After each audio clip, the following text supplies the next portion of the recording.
Good morning. I hope you guys are having a fabulous start to your day. Today I am wearing the color blue. And the reason I'm wearing the color blue is because it is Autism Awareness Day. I wonder how many of you know what autism is, or have you ever heard that word before? Chances are you have, but maybe you don't know exactly how it affects people. And maybe you don't know that you actually know somebody with autism because chances are you do. I personally have a close family member with autism. And so for me, this is really important to share this knowledge because when you have more knowledge, you have better understanding and you're able to interact with people better and just be an overall better person. So this is important to understand and learn a little bit more about today. So let's start off with what is autism? So autism is a difference in the way your brain develops. So what that means is you are born with it. Autism is not something that you catch. So I've had a lot of students ask me that before. Can I catch that from somebody? No, that's not how it works. It is a true change and difference in the way your brain develops, and you are born with it. It affects people very differently. They call it autism spectrum disorder because there is a huge spectrum of how it affects different individuals. So you may have somebody with autism on this side of the spectrum that is very high functioning. They communicate well, they function well, and maybe you don't notice it as much. And then you may have somebody on this side of the spectrum who has a really hard time with communicating. Maybe they don't talk, and it affects them in a big way. And then you have people in the middle that it's just a little different. So there's a huge spectrum of how this affects different individuals. So, I want to talk to you about what this can look like in somebody. Okay. So, the first thing that sometimes people with autism struggle with is talking or learning the meanings of new words. So, we have people with autism who don't communicate in the same way that you and I do. They may be called nonverbal, and that means that they don't talk. Okay. Now, just because you can't talk, does that mean that you can't communicate? No, there are so many different ways that we can learn to communicate with others. So sometimes they use little picture cards as a visual to communicate. Sometimes they use hand signals to communicate. There's lots of different ways that they learn to communicate if they are nonverbal and don't speak. All right. But then you have other people with autism who have amazing verbal skills, have amazing vocabulary. I know the person that I know in my family with autism has incredible vocabulary and language, and he is very smart. So again, it affects people differently. Something else that you might notice is that they have a hard time making friends, and fitting in can be a challenge. Now, the reason that sometimes making friends can be difficult is again because of that communication piece. They may not socialize and communicate the same way that you and I do. Maybe they don't make eye contact. So typically, when we speak to one another, we make eye contact with each other, we laugh, we giggle, we know each other's emotions. People with autism sometimes struggle with that. So it may look a little bit different when they interact with you, but again, that doesn't mean that you can't be friends with them or that you can't socialize with them. Something else that can be different with people who have autism is that dealing with changes can be very difficult and upsetting. So, I'm going to give you an example of what that looks like. Think about your school day. Okay, your school day is scheduled. You do things at a certain time. We go to lunch at a certain time. You go to recess at a certain time. The day ends the same. But some days that changes. So, think about some ways that may change our day. Performances, guest speakers. Maybe it's an early release day. Okay, all of those things can change our schedule. And for people like you and me, maybe it doesn't really bother us and we're like, whatever, and we just roll with it. But people with autism sometimes struggle with those changes and it can be very upsetting for them. All right. The next thing, loud noises, bright lights, a lot of sounds can be very overstimulating to somebody who has autism. So you may see that if they're in a situation where it becomes really loud, they may cover their ears, they may get really agitated and angry because it's just hard for them to handle that. Now, I want to point out to you that just because somebody doesn't like loud noises or bright lights or struggles to socialize, does that mean that they have autism? No. You may be hearing some of these things and thinking, oh gosh, well, I do that. Do I have autism? Not necessarily.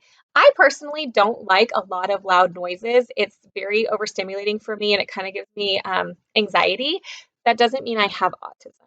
Again, these are just things that you may notice in people with autism a little bit more. And then the last thing that I wanted to talk about is sometimes they move a little differently than you and I. And this can sometimes bring about awkward staring at them because you think that it looks weird of what they're doing. So I'm going to explain to you what that might be. So sometimes they rock back and forth. Sometimes they flap their hands or their arms, okay? Sometimes they repeat a noise over and over again, or they repeat a word over and over again. Okay, so sometimes we see this in people with autism, especially if they get overstimulated by something, or maybe they're excited about something, and then we tend to stare at them, and it's kind of uncomfortable for them, and it's probably a little uncomfortable for you. It doesn't mean anything. It's truly that that's their way of kind of getting out that maybe they're stressed or they're overstimulated or they're excited and they need to get that out in some way. So that's how it comes out.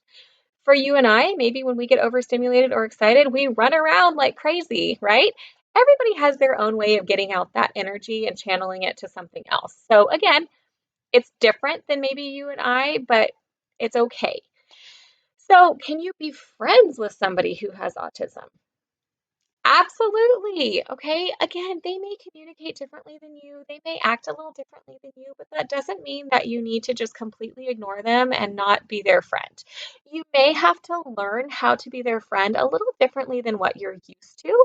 So maybe you speak to them in a different way, or you have to be a little more patient because they don't quite understand what you are asking them to do, or they don't know how to play the game that you want them to play, or maybe they don't want to and they get upset and they, start flapping and then you feel like you did something wrong. That is not the case. All right. So, yes, please, please be friends with people. Be friends with everybody and find a way to make things work, even if they're different than you. The next thing is be patient with people who have autism because they are trying to process things and they may do it a little bit differently than you do. It may take them longer. So just be patient with them and understanding of that. Um, this is important for everybody. Focus on people's abilities and not so much on their disabilities, okay? Everybody has abilities. Everybody is awesome at something. So find out what that is and use it to communicate with them better. Maybe you know somebody with autism who is nonverbal, but man, they can use those pictures and they can tell you stories and they're really good at using visuals like that. So use that as a way to communicate with them. Maybe they are really, really smart and they excel in math. Okay, maybe you don't. So you ask them to help you. Focus on what they're able to do and not so much on what they're not able to do. Be respectful if you see that they're getting frustrated or upset. Think about when you're upset. If you're crying and you're angry or you're sad about something, do you want somebody to stare at you in a really weird way? No, that doesn't feel good for anybody. So you need to do that same thing to them. If they're upset or they're flapping their arms or they're yelling or screaming, please don't stare at them in an awkward way. Just be understanding of that and say, you know what, they're upset. I know what it's like to be upset. Have a little empathy for them and let an adult help. Okay. The last thing is try not to be afraid or judgmental of things that they may do differently than you. All right.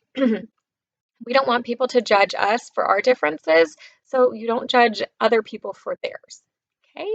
So I hope that this gives you a little more knowledge about what autism is. You may have a lot more questions. I could talk about this for a very long time, but I just thought it would be important since it is Autism Awareness Day to do a video for you. You can go to kidshealth.com with your parents' permission.